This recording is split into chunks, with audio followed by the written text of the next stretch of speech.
for this afternoon, I'm gonna be talking particularly about makeup as a career. Who among you wants to be a makeup artist someday? Raise your hand.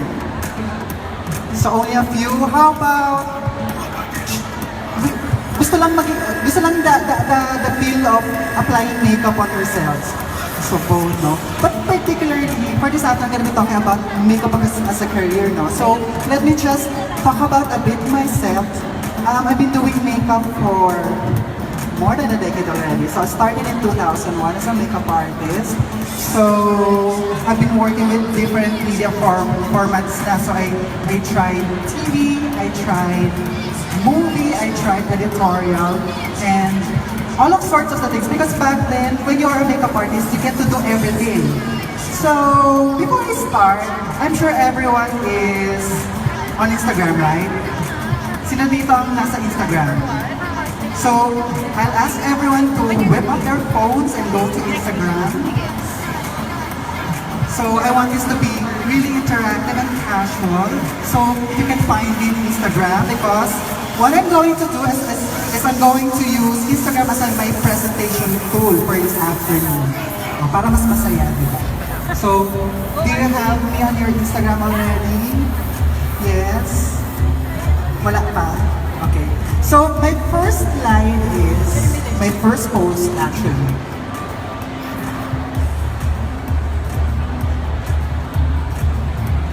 There you go. So, this Instagram post is my beauty editorial back in 2013. So, it's a beauty editorial, December 2013. And this is very special to me because it marks a special milestone in my makeup career because it's been recognized as the best beauty shoot by Hearst Magazines International. Hearst Magazines International is the international publisher of Cosmo. So, besting other Cosmos all over the world, including Cosmo US. So, yay, di ba?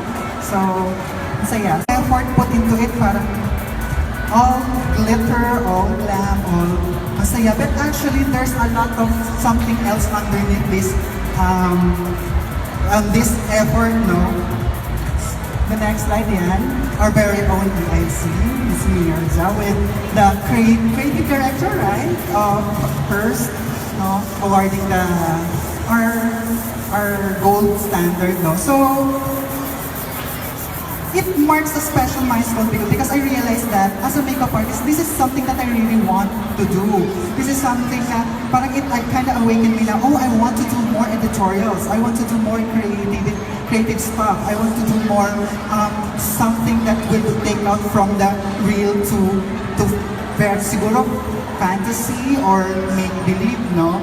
But hashtag real talk. Doing makeup is actually more than just, building your kit, doing just for the fun of it. So, I was, recently, if you are going to be a makeup artist, no, parang there are always parang someone to guide you, and there's always, info everywhere how to become a makeup artist. But back then, as a makeup artist, when I was just starting, I didn't have any, no? So, but good thing is, what I'm going to tell you, if you're starting as a makeup artist, what you can do first is to have an action plan. So, actually, you have to find out if being a makeup artist is a job for you. Because being obsessed with makeup products, the act of putting it, is entirely different from being a pro makeup artist. Being a pro makeup artist is not a vanity job, so to speak. It's a real job. And a job of a makeup artist doesn't end the moment you put down your brushes. Tapos na yung makeup, okay, I'm a makeup artist. So you have to find out if this is really for you. Because there's so much things underneath. So you have to find out also if what is the right kind of makeup artistry is the right for you. Way before, just like I'd mentioned, no, na mga makeup artists noon, we tend to do everything, but now there's a niche to become a makeup artist, right? So whether you can do weddings, So let's say that you like doing makeup na very clean, very natural. You want to work with real people, like women getting married. And also, if you want, okay, big bucks, because after a wedding gig, you get to be paid right away, right? No? So maybe doing makeup for weddings is for you. Let's say you love creativity. You love to explore makeup in terms of creativity. You want to create different looks that maybe this particular makeup look you can see in a bride. For example, like a really seriously dark eyes and deep plum lips. So siguro bihira lang siguro nag-bride na gano'n, no? And maybe you want to create makeup looks like glittery eyes. You want blue lips, no? So maybe doing makeup for print and advertising is for you as well. So nakikita natin, no, there are different ways to penetrate the makeup industry. You can also do retail. For example, you like talking to women how to put on, let's say, finding the red lipstick for you, or let's say, what's the right shade for me. And you're the type of makeup artist that you don't want to freelance. You want a job that, you know, pays you every 15 and 30. So maybe good starting point is to work for a retail brand, no? And then also, working for a retail brand will make you realize that there's another step for you, or you can entirely stop doing makeup for retail, because I've known makeup artists na who's been doing makeup for retail for more than 10 years, and they love doing it because they love talking to real people na, and then they want to be in that store, actually swatching the products and stuff like that. And also, I think most of the makeup artists or the newbie makeup artists, this is something that they really want to do, is to do makeup for celebrities. No? Siyempre, gusto natin yung mga Instagram post natin, no? Makeup by ganito. Yasi Pressman makeup by ganyan-ganyan. Okay, so it's all glamorous and di ba? Parang masaya because it's celebrities. You get to rub elbows with celebrities, with celebrities. But actually, doing makeup for celebrities, sometimes doing makeup, the actual makeup is just a small chunk of it. So you have to go, if you're into celebrity lifestyle, then why not? You can go into doing makeup for celebrities as well. And I advise everyone, if you're starting makeup artist, to invest in your makeup kit. But keep your kit small and tight. Why? I know everyone wants to get all the makeup products na kalalabas lang, like this fall or holiday collection. But keeping your makeup kit tight and small will force you to mix colors, no? And for me, as a good makeup artist, you have to have that good quality. That quality, you have to be resourceful.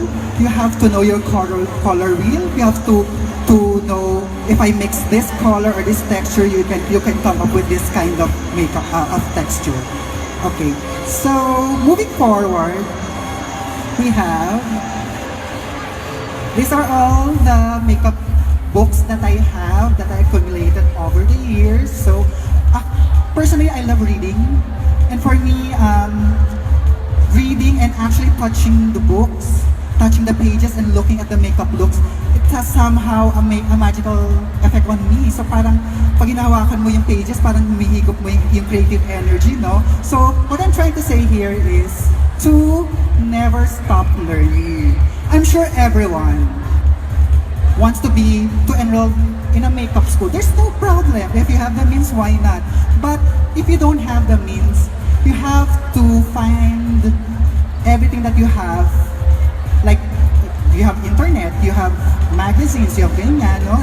You have printed materials to educate yourself. And personally, I want everyone as a makeup artist to get hard copies of beauty and fashion magazines, because that particular page that you're looking for, that you're looking at, sorry. So you can actually study it. You can study what the makeup artist did and what the makeup artist did not. So you have to really dig deeper if it's something that, what's the reason behind this makeup looks, no? So I know everyone is in Instagram, everyone has digital, but then for me, there's something about printed materials that, you know, energize us, no? And like I've mentioned earlier, makeup school is an option, but learning is a must. So if you don't have a budget for a makeup school, it's okay. So, and personally speaking, if the kind of makeup artist that you're going for is technical like TV or special effects, maybe a makeup school is a must. But if it's printed or editorial, buy Cosmo and read Cosmo. Read the editorials from Cosmo. Okay, and also, find a good mentor. Apprentice if you can. Because through apprenticeship, it will teach you the non-makeup aspect of the job. It will discipline you. This discipline is something that you can learn in makeup schools. And also, you have to practice every day. Not because you know how to do a smoky eye, it means that you stop practicing it, no? So, moving forward, I mentioned earlier that you have to find a good mentor. So let me just share that this is my mentor. I am so honored to be a protege. This is Juan Sarte. No? So prominent celebrities include Chris Aquino, Julian Santos, no? And if you can find a good mentor that can teach you also the non-makeup aspect of the industry, like how to take care of your people, how to be flexible. So the better that you can find that mentor like that. And lastly, this slide shows the different people that I've worked with throughout the years. Some I've built relationships, some even naging friends ko, no? So, different. So, we have the Cosmo fashion editor there and then an outgoing beauty editor, no? So,